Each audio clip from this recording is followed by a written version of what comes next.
жайды һәм екінші жайды артында сандар жазылған. Бірден алтына шейін. Демек сол сандарға қарап қайтадан сол тұлғаларға өзіңіздің орныңызда отырасыз. Енді бұның артындағы сандарының реңдері бар білесіз. Жасыл реңді бар һәм қызыл реңді бар. Қызыл рең бұл ұлыс дегені. Яғни ұлыс болғанда сіздер бір жұмақ қарақалпақ тіліндегі қарақалпақ тіліне арналған ұлысты айтып беру қажет болған екенсіз. Мен сені сүйген таныма, уызбенен рухың сіңген қаныма, ес білгенде тіл жатырқап көрмедім, бірақ сендім жақын саңау жаныма. Ана тілім сен басқадан айырмам, сен тұрғанда мен әдеуір шайырман, сонша қатал сүргілерде жоғалмай, бұл гүлдерге жеткеніңе қайылман. Аталар бақытымбет бала дегенді, сендер нала дегенді, шайыр сен ең тәсіліп ана дегенді, қайсы тілде айттың? Ана тілінде. Қандай жақсы ғана адамзаттың жүрегі. Бір адамды бір адам жандай жақсы көреді. Алтақлама, талтақлама, біреу ұрды деп жылама, аш боламан деп ойлама, жігерлі бол, жастан балам.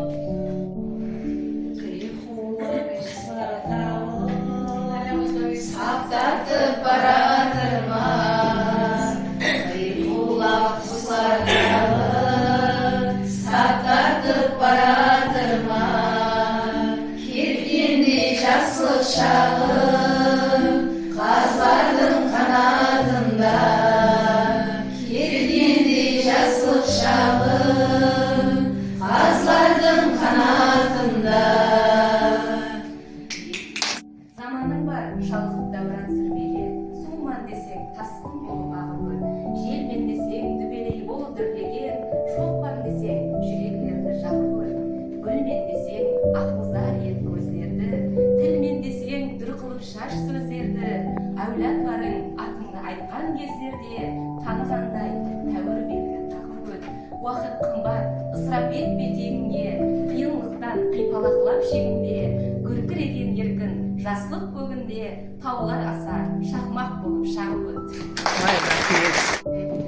Ана тілім, ада болмас байлығым, мақтанышым, оннан туған айдыным, 40 мың қызыл алтынға да бермеймен, әттекі бір ашуымның қайтымым. Ана тілім, менің ата-анам бұл, һәм түбі бір шайқатылған шахан бұл, егер олар менен бірге дәуран сүрмесем, керек емес маған жақты жаһан бұл. Кентол байқабыл кім, әдебиетшыларға айтатын бір төрт қатар қосылар. Қайдасызлар әдебиетші алынар, қайға кетті жүректегі жалылар, еш болмаса иіні келген кезінде жаумасаңда бір күркіреп қалынар деген байрамдар.